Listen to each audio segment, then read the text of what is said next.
So earlier we talked about how search is changing, the fact that search bars, the reason we go to search bars, rather we do that via Siri, Bixby, the Google regular search, the Google search bar with a microphone, Alexa, it doesn't matter.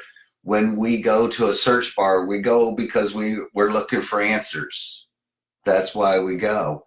And when Google and DuckDuckGo and Bing and all the other providers, when they give us that answer, that's what they do. They point us in the direction of a website, or at least that's what we thought, because clearly they don't do that anymore. Here's a great example. I'm querying Google for American Airlines 1492. I'm not on a website. If I go to Alphabet Incorporated, that's the owner of Google. Please note that they do not own alphabet.com. Google doesn't own alphabet.com. They didn't pay for it. They didn't want it. They didn't try to bid on it. Walmart wanted shoes.com. Well, the whole business, 70 million, of which 9 million, I think, was allocated to the address called shoes.com. But when I go to search for shoes now, by the way, this is sold by shoes.com. Here I am. I mean, this is the answer I get when I query for dress shoes. I go dress shoes, 11.5 US men. That's my search result. When I go to hotels and I query for best hotels in Charleston, do I end up on a website? No. Google just built a dynamic website just for me called Hotels Near Charleston, South Carolina. That's provided by, this whole section is provided by Google. I'm not on anybody's website. I mean, I love all my realtor friends in Charleston. Let me see if Charleston Real Estate. Notice how far you have to go down before you see a Charleston Real Estate. It's not even on the first page. The person who has Charleston Real Estate is on page 2. Doesn't matter. Again, let me be perfectly clear about this. Alphabet Incorporated does not own alphabet.com. They didn't bid on it. They don't need it. They get it. I mean, the owner of Google doesn't own alphabet.com. They don't need it. They decided to go with abc.xyz. I mean, that's really important. Let me go through this again. There I am. Am I on shoes.com? No. Google's giving me the answer I want. And when I end up on this one, right? This is where I end up. That's the interface. Notice it's sold by shoes.com. Am I on the website called shoes.com? I am not. When I query for Charleston Real Estate, where is Charleston Real Estate? It's not on page 1. The domain, somebody who was really savvy, fought desperately for Charleston Real Estate.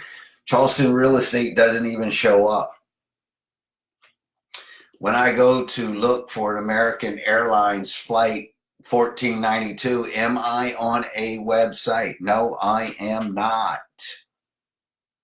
That's a website that was built just for me dynamically by Google. When I'm looking for the best hotels in Charleston, do I see a website? I do. But why would I go there? The answers that I need are right there in front of me. So, this has profound implications, especially as we measure things. It's so important to understand as we measure things.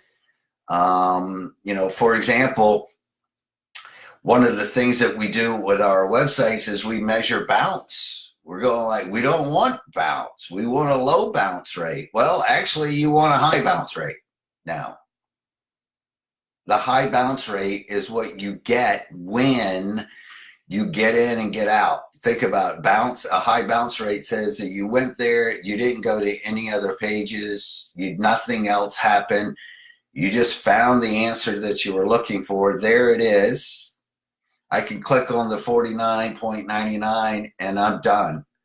I can see the results that I want. If I type in America, just AA 1492, boom, I get the answer that I want. What's the FlightAware? I never end up on that website. I'm just simply not there. That website was built dynamically for me here. So it doesn't matter if your business model consists of trying to make sure you have the best domains now. You know, one of the things we got to do is work really hard to make sure we get the best domains. Let me repeat, Alphabet Incorporated, the owner of Google, doesn't have alphabet.com. This is alphabet.com, by the way. That's not Alphabet. Alphabet Incorporated is abc.xyz. The owner of Google, their website is abc.xyz. That's how much your domain registration matters in 2019. Again, here I am looking for airlines. Here I am looking for hotels. Here I am buying dress shoes, which I end up here. All search engines give us the answers that we seek. They do not give us a directory of websites that we could go to and then click on the second page, subscribe to a newsletter, start getting your drip campaign from your constant. No, that party is over. Stick a fork in it, done. You want to get used to the fact that you are in the business now of providing answers. It's the answers that will be presented to all of us. Rather we query directly with our keyboard or mouse or finger or our voice, regardless if we're on Bing or Google or Alexa or Bixby or Siri. Siri is still the worst. She still has an alliance where she will try to point you onto a website. But again, to make this perfectly clear, Alphabet does not have alphabet.com, didn't want it.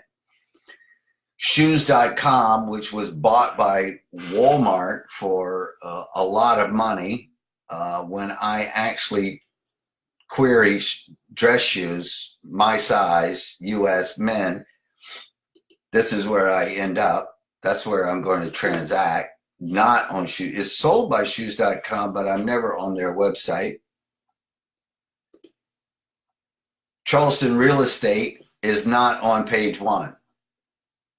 So, you know, your big deal is to make sure, wow, I can conquer the world. The best thing for me to do is go out and bid and try to buy charlestonrealestate.com. Doesn't even make the first page. I'm going to have an entire business around FlightAware where I'm going to make a lot of money. FlightAware.com, FlightStats.com. And look, I never even end up on either one of those websites. There I am. That's a website built just for me in that instance of time. I never end up on a website. Hotels, what do I need to ever go to hotels.com for ever again? I mean, unless I want to, because they have got great TV ads. But there it is. Everything I ever need from hotels.com is right there without ever going to hotels.com.